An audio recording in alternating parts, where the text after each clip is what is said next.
Est-ce qu'on peut parler de tous les fonds de teint qui sont sortis ces derniers jours? Ça n'arrête pas. À chaque fois que je me connecte sur Sephora en ce moment, il y a un nouveau fond de teint qui est là et qui m'appelle pour que je le teste. J'en ai acheté quelques-uns et il m'en manque un encore qui est en cours d'acheminement vers ma maison. Je vais pas tester tout ça aujourd'hui, mais je voulais vous parler un petit peu justement de ces nouveautés fonds de teint qui arrivent et lesquels je vais tester.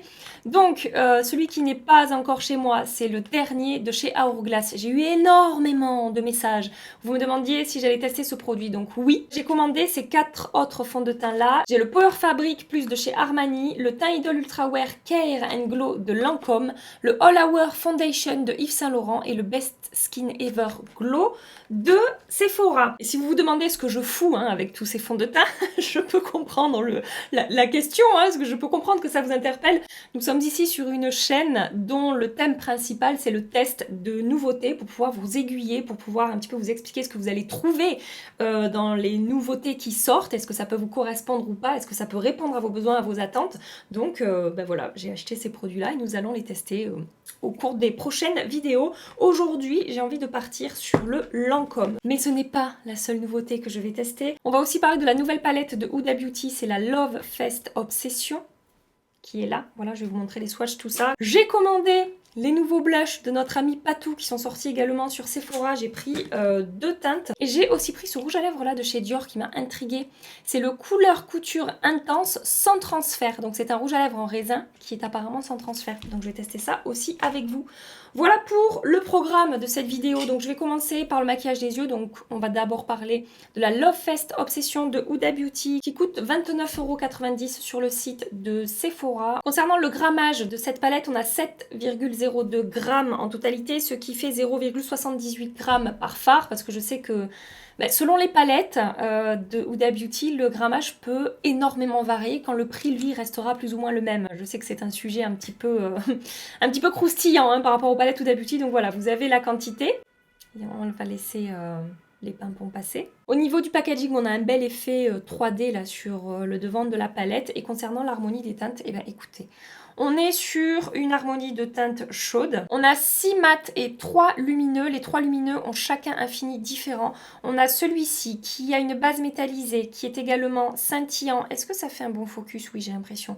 Qui est également scintillant et multi-reflet. On va voir différentes teintes qui vont se dégager de ce fard. Et au niveau des paillettes, on a multi-reflet aussi. C'est clairement mon fard préféré de la palette. Je le trouve sublimissime ce fard. Je vous jure, de toute façon les fards lumineux en général Huda Beauty, j'aime énormément les reflets, la lumière qui va se dégager de ces fards. Et là sur celui-là, mais qu'est-ce qu'il est beau, ça correspond à celui-ci dans la palette. Ensuite on a ce lumineux ici qui a une base métallisée également, mais qui est moins scintillant, moins multi-reflet, bien que duochrome que cette teinte-là. Et ensuite on a un fard irisé. Et vous savez, ce sont ces fards marbrés là, dans les palettes Huda Beauty. Donc pareil, c'est un petit peu duochrome. Et c'est... Ouais, peut-être il y a quelques paillettes qui traînent, mais c'est très très très subtil. Vraiment le plus lumineux et le plus multi-reflet pour moi, ça va être celui-là dans la palette. Après, les mats swatchent très bien. Toujours cette texture Huda Beauty assez soyeuse, assez veloutée sous le doigt concernant les mats. Une belle pigmentation. Je vais passer à l'application du maquillage. Rapidement, j'applique ma base d'Anessa Myrix, la Color Fix Nudes, en teinte Nude 2. Attendez, ce que j'aime bien faire quand je teste des nouvelles palettes avec vous, c'est vous montrer un ou deux swatchs en direct. Donc je vais faire 2 swatchs si j'arrive. Donc là, ma teinte préférée, comme je vous dis, le lumineux qui est multi-reflet, triochrome, je dirais, au niveau des différentes teintes qui vont se dégager. Vous voyez, la texture est très jolie, fine, ça a très très bien swatché. Et un mat, pour que vous puissiez voir la pigmentation. Voilà, vous voyez, c'est très très joli au niveau du mat également. Allez, je vous swatch quand même un autre lumineux. Parce que c'est trop kiffant de faire ça, regardez. J'adore faire des swatchs, c'est tellement joli. Je commence avec cette teinte-là. Pinceau 228 de chez Zoeva. Je vais l'appliquer dans mon creux.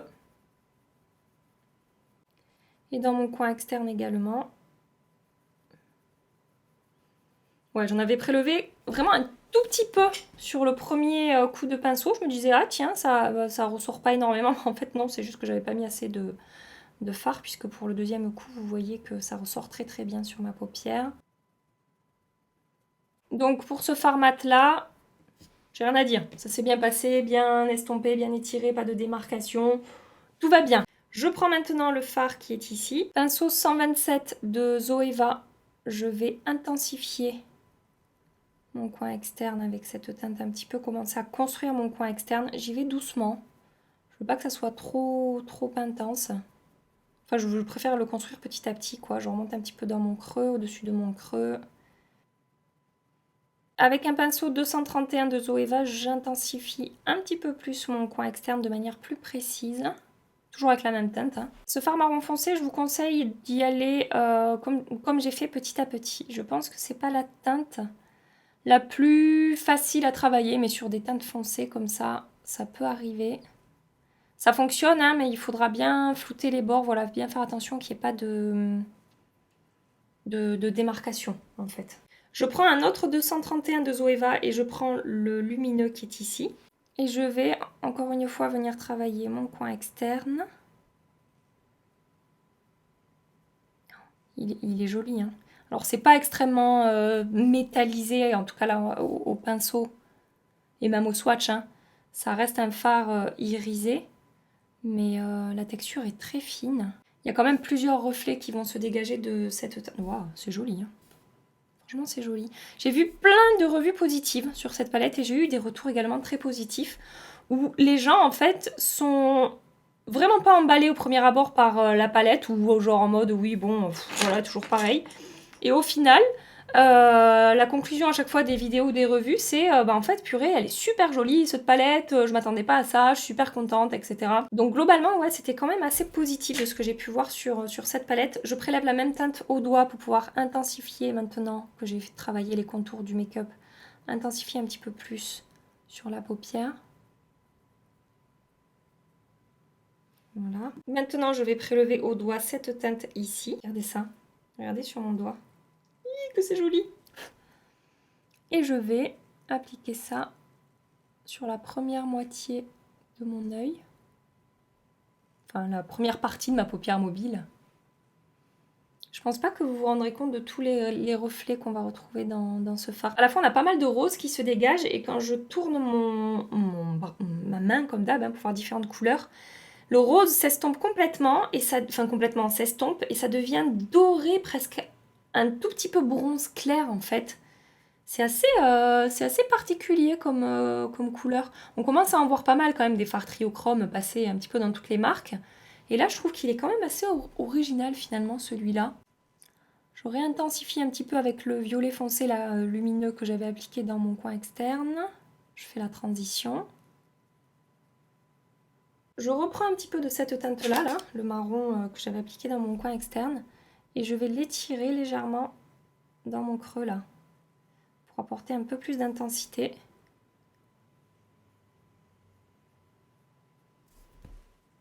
Je pense que je vais m'arrêter là pour ce maquillage des yeux, enfin en tout cas pour les ombres à paupières. Je vous montre le résultat. J'ai un tout petit peu de chute, mais franchement très très léger, hein. C'est très positif de ce côté-là. Hors caméra, je fais mon deuxième œil, liner, mascara, base pour le teint et je reviens pour parler de ça. Je vais maintenant tester le nouveau fond de teint de chez Lancôme, c'est le teint Idol Ultra Wear Care and Glow que j'ai payé 52 € sur le site de Sephora. J'ai pris la teinte 240W, ça a l'air d'aller.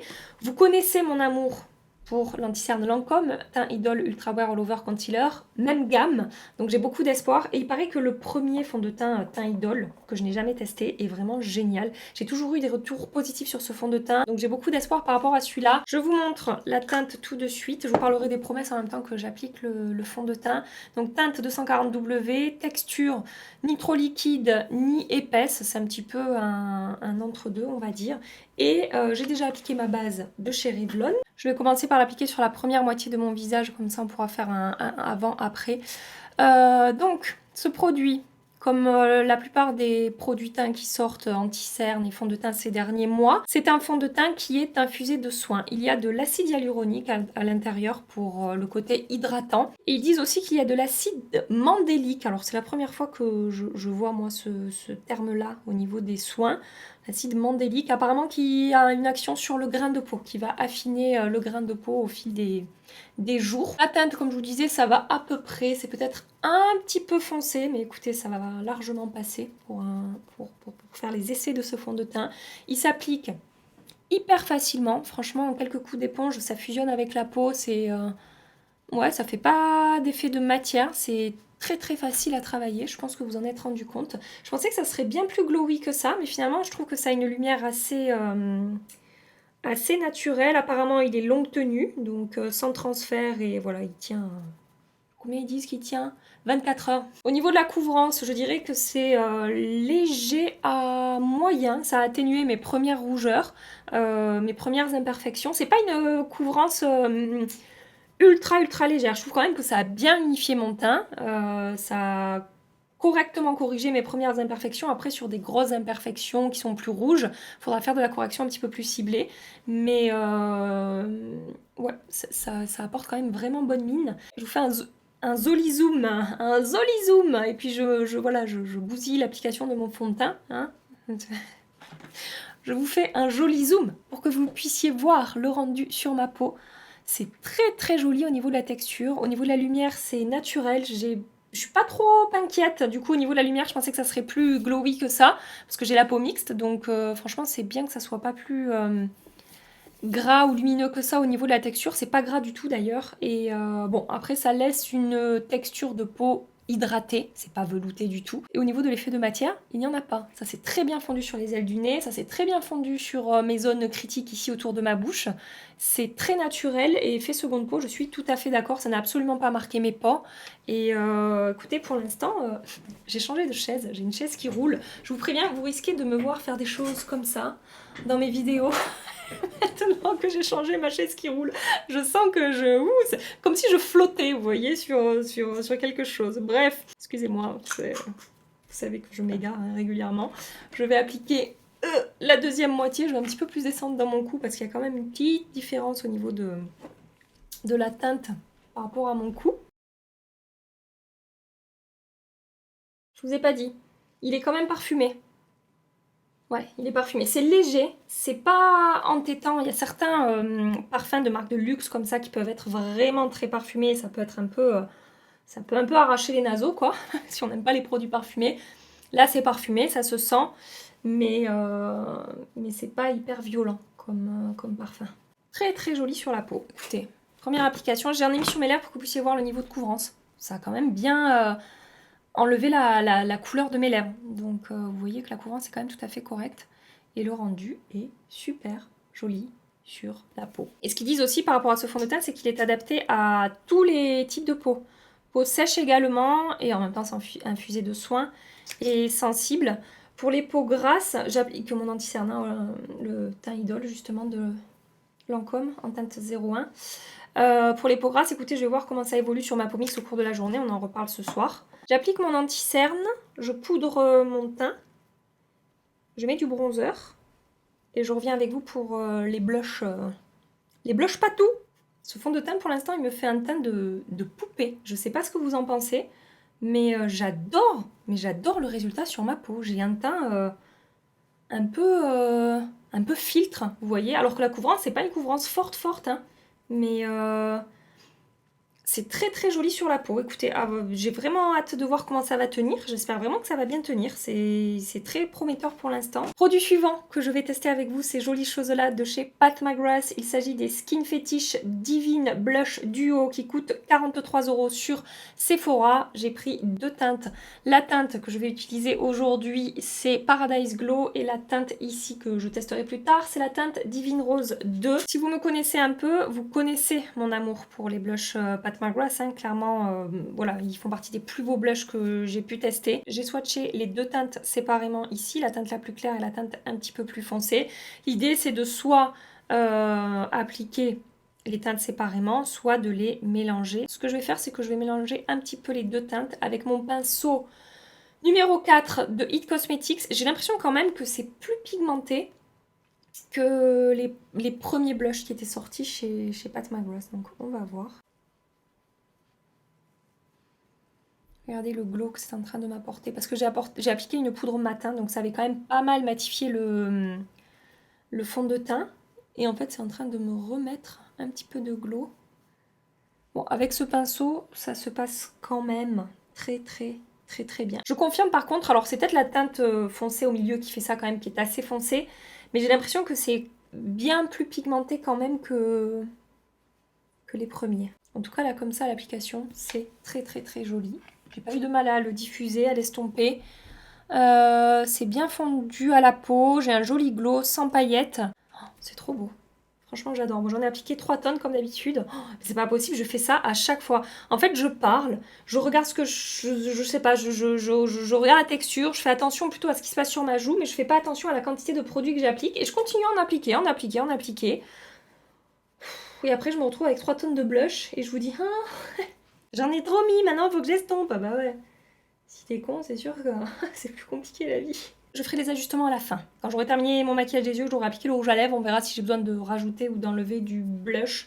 Là, tout de suite, j'aurais tendance à en enlever un petit peu, mais bon, on va attendre, on va voir. Je vais terminer mon maquillage des yeux avec cette, pour l'instant, très très jolie palette de Huda Beauty. J'aime beaucoup le résultat. Je vais commencer par prendre le mat qui est ici. Pinceau crayon 230 de chez Zoeva. J'applique ça tout le long de mon ras de cils inférieur. Je vais prendre le orange ici. Toujours avec le même pinceau, j'intensifie un petit peu mon ras de cils de ce côté-là.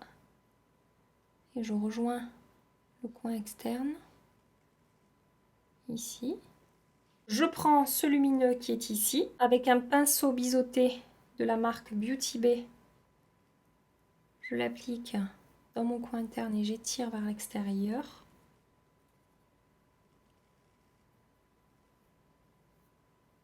Je vais tenter ce fard qui est ici. J'ai gardé le même pinceau et je vais l'appliquer ras de cils inférieur en partant du coin externe. Ouais, il est joli aussi ce fard. Hein. Bon, il fait quelques chutes, hein, ce fard-là. Je vais revenir un petit peu plus vers mon coin interne du coup, parce que je la trouve vraiment jolie cette teinte et je trouve que ça ressort bien au ras de cils inférieur. Je ne sais pas si vous pouvez le voir.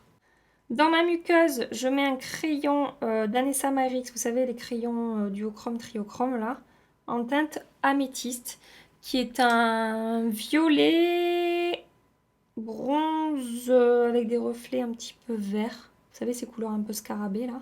Dans mon coin interne, je vais mettre une teinte de la rétro palette de Natasha Denona, c'est la teinte psychédélique. C'est peut-être une teinte qui manquerait dans la palette Huda Beauty.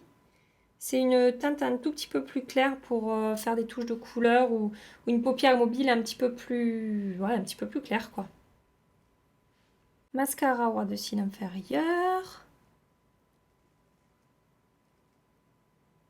Dernière étape de ce maquillage, le rouge à lèvres. Je vais utiliser le rouge Dior Forever. Couleur couture intense, sans transfert, confort lèvres nues de chez Dior. Je vais utiliser la teinte 505 Forever Sensual. Et donc, comme je vous disais, au niveau des promesses, c'est un rouge à lèvres, ben voilà, raisin, confortable, sans transfert. Je vous montre la teinte. Ça sera bien assorti au blush. J'ai mis la teinte ici. Donc c'est bien, normalement ça devrait être un maquillage assez harmonieux.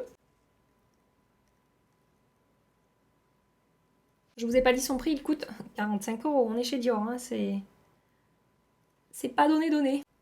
C'est pas du tout épais. On a même un petit effet crémeux pour l'instant. Peut-être que ça va sécher. Hein. Cette teinte est sublime. C'est un très très très beau nude sur ma carnation. J'aime énormément la teinte. Regardez dans quel état j'ai foutu mon rouge à lèvres en 2 secondes. Alors que le packaging est mat, noir, beau. On a envie de prendre soin de ces choses-là. C'est qu'il devait y avoir un coton qui traîne avec du fond de teint dessus. Bon, ça va, j'ai récupéré mon joli packaging. Écoutez, en attendant que je répare mes conneries, je pense que ça a dû sécher, ouais. On perd l'aspect crémeux qu'il y a au moment de l'application. C'est pas un rouge à lèvres qui va vraiment lisser les lèvres. Il a un fini mat, clairement. Ouais, franchement, il y a quasiment rien. Et peut-être qu'il n'a pas complètement fini de sécher. Donc, ah bah tiens, je l'ai refait là, il n'y en a plus. Donc effectivement, ça a l'air plutôt sans transfert. Je vais m'arrêter là, hein. Je vais le laisser vivre sa vie et je vous tiendrai au courant au niveau de la tenue.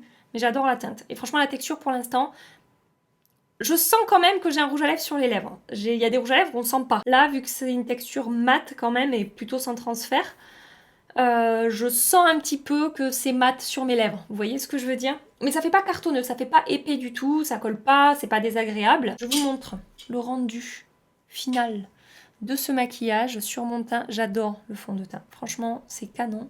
Le make-up des yeux, j'aime énormément aussi. Le blush, super joli. Franchement, pour cette teinte-là, ça s'est très très bien passé. Un joli glow naturel et tout. Et vous voyez, une fois que j'ai appliqué le rouge à lèvres, je pense pas avoir besoin forcément d'enlever de blush. Je suis quand même maquillée là pour passer ma journée. Ça faisait longtemps que j'avais pas fait un gros smoky comme ça. Écoutez, pour l'instant, c'est une très très bonne journée make-up. Hein, j'ai envie de vous dire, au niveau de l'application en tout cas. Voilà le rendu de ce maquillage un petit peu plus loin pour que vous puissiez avoir une vue d'ensemble sur la globalité du make-up. Et ouais, je confirme ce que je vous ai dit, il me fait un teint de poupée ce fond de teint. C'est vraiment très joli. On se retrouve ce soir pour voir si ça a bien tenu. Des bisous et à tout de suite pour vous, à tout à l'heure pour moi. Oh. Qu'est-ce qui fait lourd, les amis, vous imaginez pas. J'en peux plus. Je viens vous faire un point là, je suis en phase de transpiration intense. Je pense, j'ai chaud. Je suis allée faire les courses, comme ça. Je voyais des gens que je croisais, ils me regardaient, genre, en particulier des nanas, genre, elle est pas un peu maquillée pour être carouf, elle. Ça fait 10 heures que je porte le maquillage, j'ai fait une retouche sébum au cours de la journée parce que je brillais quand même pas mal sur ma zone T, en particulier sur mon front, c'est la zone critique en ce moment au niveau des brillances. Je rebrille là un petit peu, je brille plus par exemple qu'avec mon fond de teint L'Oréal, le Accord Parfait Nude. Maintenant, comme je vous ai dit, hein, il fait lourd, chaud, j'ai la peau mixte, c'est un fond de teint hydratant infusé de soins, une retouche ou deux dans la journée, ça reste tout à fait correct. Maintenant, quand on voit le rendu, aïe, du fond de teint sur ma peau en fin de journée, hop, voilà. C'est quand même pas mal du tout. J'ai zéro effet de matière sur quasiment la totalité de mon visage. J'ai un tout petit effet de matière là et là, mais c'est vraiment très léger, tout à fait supportable, tout à fait gérable. Je suis très contente de mon teint en fin de journée. J'ai toujours cet effet un petit peu filtre, un petit peu teint poupée, comme je vous dis. C'est très bien au niveau de l'évolution de ce fond de teint. Je suis super contente pour un premier essai, c'est très prometteur. La palette pour les yeux, ça a super bien tenu. Je vous ai partagé ce make-up sur Insta, vous avez adoré et franchement, bah moi aussi. Ça n'a pas du tout migré, filé, je n'ai pas plus de chute que ça. Le blush, il n'a absolument pas bougé et pour un premier essai, je suis très contente aussi du rendu de cette teinte-là que je sens que je vais adorer. Et le rouge à lèvres, alors le rouge à lèvres, quand j'ai mangé une salade avec de la vinaigrette, donc du gras, ça avait bougé au centre des lèvres. Maintenant, j'en ai réappliqué juste après manger. Ça fait plus de 6 heures que je le porte là comme ça, et au niveau de la tenue, c'est quand même très bien. Ça ne bouge pas. J'ai testé plusieurs fois le côté sans transfert au cours de la journée et effectivement, hein, c'est sans transfert, voire quasiment sans transfert. Quand je viens de l'appliquer, un quart d'heure après, il y a peut-être juste le contour de mes lèvres qui transfère un peu. Mais après, enfin, franchement, c'est vraiment un rouge à lèvres en raisin sans transfert, je suis assez d'accord.